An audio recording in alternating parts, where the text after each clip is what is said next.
सुबानसिरी दरिया जो अपर सुबानसिरी जिले अरुणाचल प्रदेश में बहता है, उसके दोनों तरफ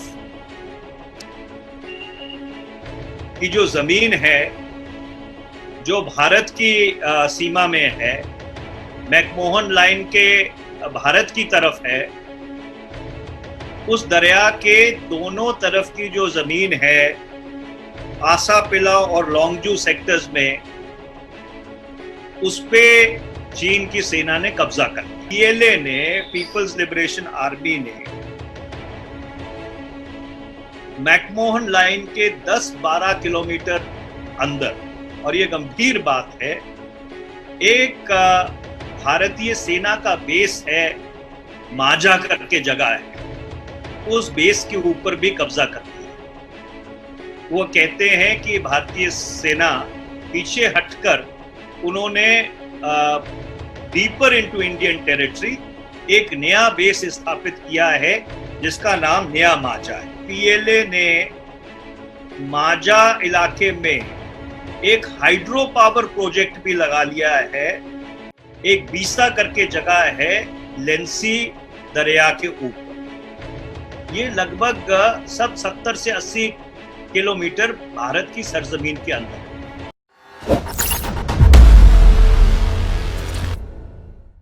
जब से ये खबरें सार्वजनिक हुई हैं कि चीन ने भारत की सरजमीन में घुसपैठ की है और चीन ने भारत की कुछ सरजमीन के ऊपर कब्जा किया है,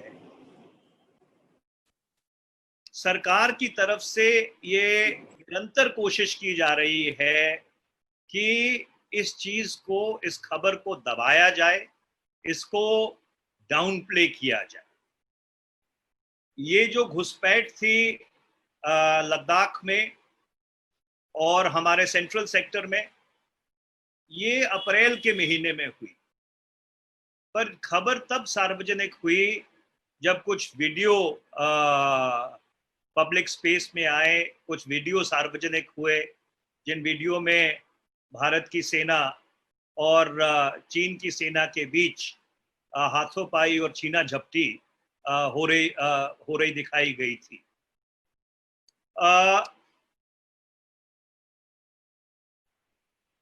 अब तक जो हमको जानकारी मिली है उसके अनुसार भारत की सेना और चीन की सेना पैंगसैंग सॉ लेक एरिया में, गलवान घाटी में, नाकुला में, भारत की सरजमीन में घुस आई है। सेंट्रल सेक्टर में नाकुला में जो अंतर्राष्ट्रीय सीमा है उसके 2 किलोमीटर अंदर तक चीन की सेना ने घुसपैठ किया है। पर जो भारत का ईस्टर्न सेक्टर है, उस ईस्टर्न सेक्टर में अभी तक कुछ जो परिस्थिति है उसके बारे में कोई ज्यादा जानकारी नहीं। अब एक व्यक्ति हैं जो अरुणाचल प्रदेश के भारतीय जनता पार्टी के पूर्व अध्यक्ष रहे हैं, भारतीय जनता पार्टी की राष्ट्रीय कार्यकारिणी के सदस्य हैं, अरुणाचल प्रदेश से दूसरी बारी चुने हुए लोकसभा के सदस्य हैं। उनका नाम है श्री तापिर गाव। अब श्री तापिर गाव ने 18 जून 2020 को एक राष्ट्रीय मीडिया प्लेटफॉर्म का जो असमीज चैनल है उसको एक इंटरव्यू दी, और उस इंटरव्यू में उन्होंने ये बात कही कि सुबानसिरी दरिया जो अपर सुबानसिरी जिले अरुणाचल प्रदेश में बहता है, उसके दोनों तरफ की जो जमीन है जो भारत की सीमा में है, मैकमोहन लाइन के भारत की तरफ है, उस दरिया के दोनों तरफ की जो जमीन है आसा पिला और लोंगजू सेक्टर्स में, उस पे चीन की सेना ने कब्जा कर लिया है। श्री तापिर गाव जी आगे कहते हैं कि चीन की सेना ने वहां पे दरिया के ऊपर पुल बांधे हैं, सड़कें बनाई हैं, हेलीपैड बनाया है, और ये सारी गतिविधियां आसा पिला और माझा जो इलाका है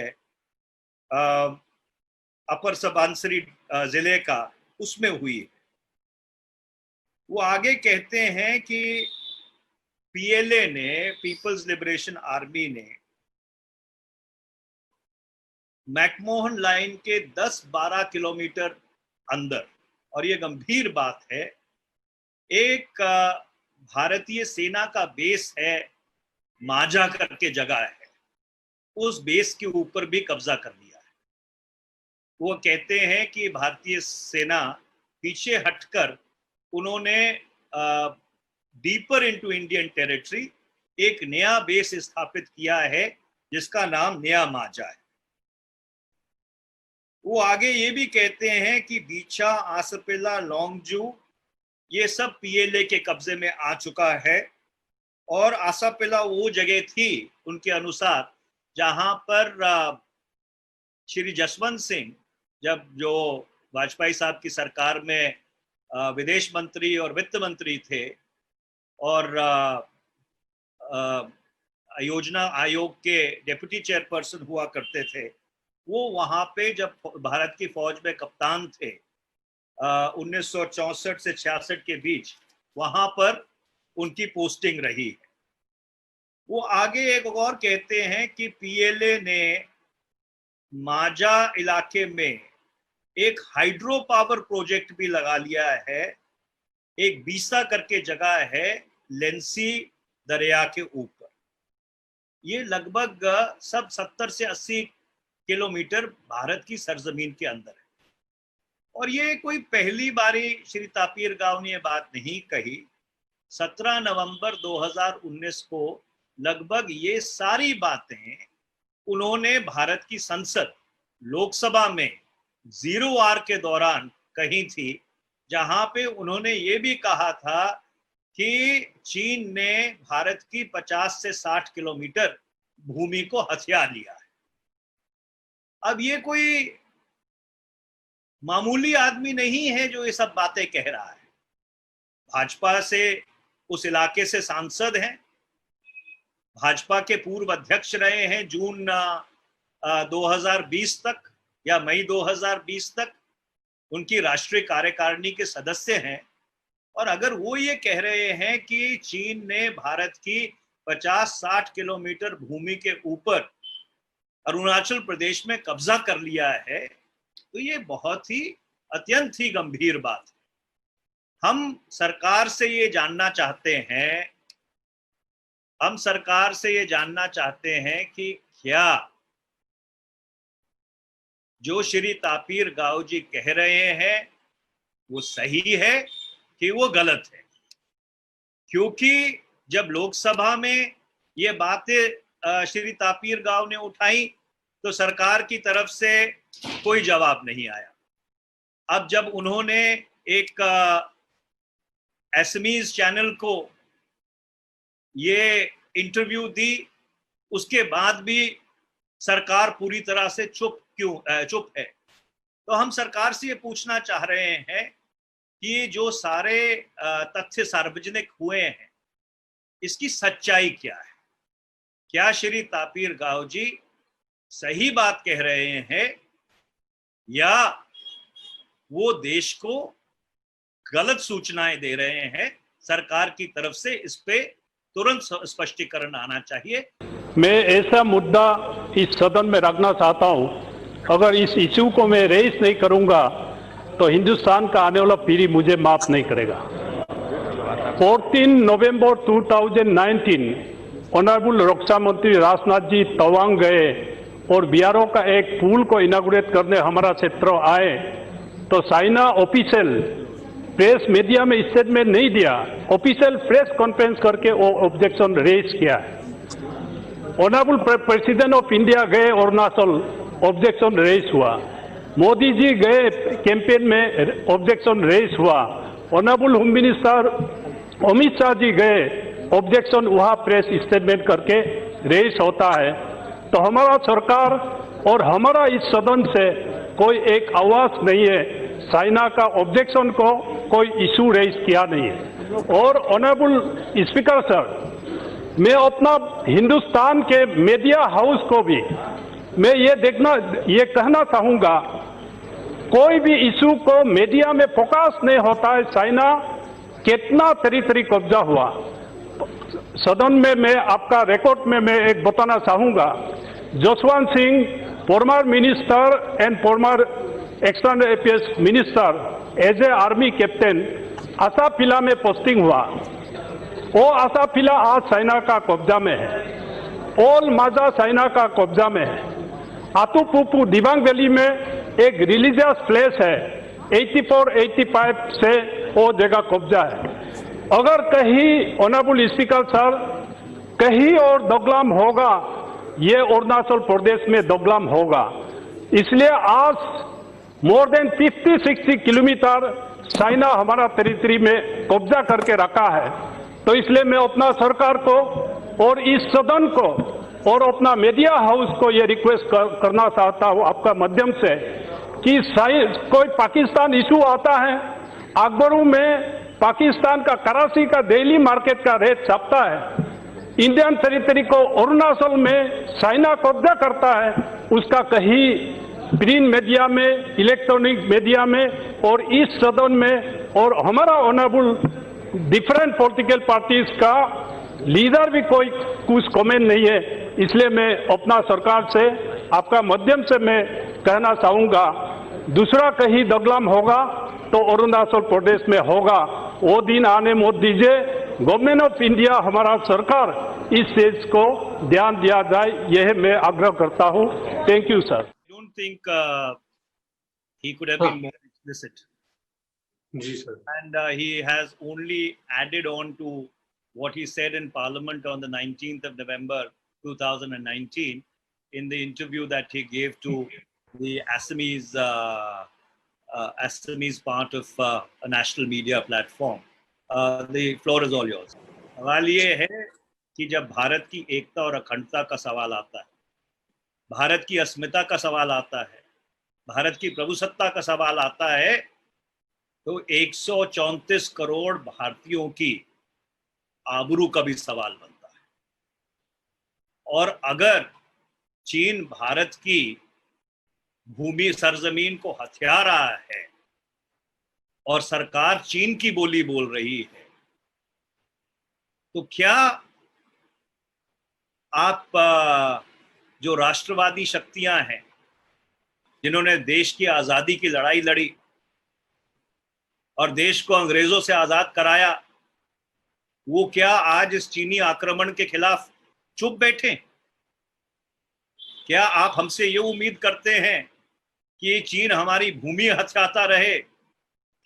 सरकार अपना जमीन में सिर घुसाकर बैठी हुई है और विपक्ष के ऊपर आप यह आरोप लगाते हैं कि हम फौज का मनोबल काम कर रहे हैं। अगर भारत की भूमि चीन ने हथियाई है तो उसके लिए कौन जिम्मेवार है? किसकी जिम्मेवारी बनती है? और क्या इस देश को हक नहीं है उस जिम्मेवारी को तय करने का?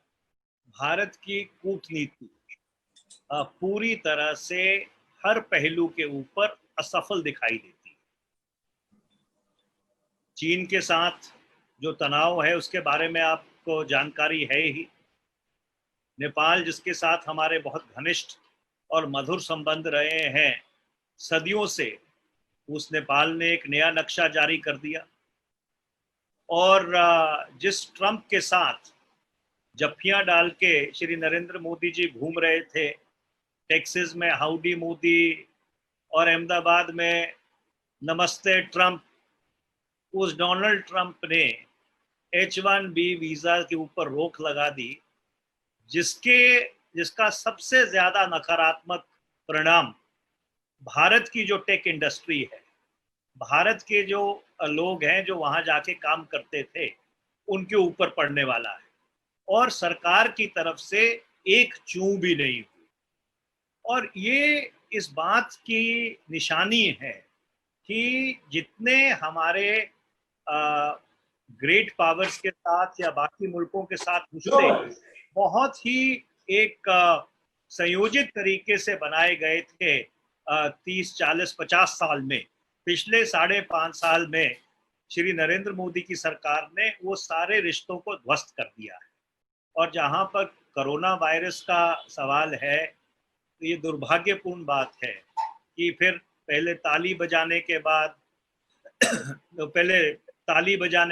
फिर थाली बजाने के बाद, फिर दिया जलाने के बाद एनडीए भाजपा की सरकार ने कोरोना वायरस को लेकर भारत की जनता को भगवान भरोसे छोड़ दिया। देखिए, भारत चीन सीमा के ऊपर जो परिस्थिति बनी, वो कोई दो फौजों के बीच अचानक छीना झपटी की परिस्थिति नहीं। चीन ने बहुत ही संयोजित तरीके से पूरी एलएसी के ऊपर, जिसका निरीक्षण उनकी वेस्टर्न थिएटर कमांड करती है, पूरी एलएसी के ऊपर संयोजित तरीके से भारत की सीमा में घुसपैठ करने की कोशिश की। दुर्भाग्यपूर्ण बात यह है कि इस घुसपैठ को लेकर पाक साफ होने की जगह सरकार ने उस चीज को छुपाने की कोशिश की, और छुपाते छुपाते जो इल्जाम चीन लगा रहा था भारत के शीर्ष नेतृत्व के स्तर पर, उन इल्जामों का अनुमोदन कर दिया और उनकी पुष्टि कर दी। और इसके बहुत बड़े दूरगामी परिणाम भारत की कूटनीति पर, भारत की सामरिक नीति पर और भारत की एकता और अखंडता पर पड़ने वाले हैं। वो एक उर्दू का शेर है कि लम्हों ने गलती की और सदियों ने सजा पाई है। प्रधानमंत्री श्री नरेंद्र मोदी ने कुछ ऐसा ही काम किया। अगर आपको हमारे वीडियोस पसंद आए तो प्लीज लाइक करें, सब्सक्राइब करें और शेयर करें।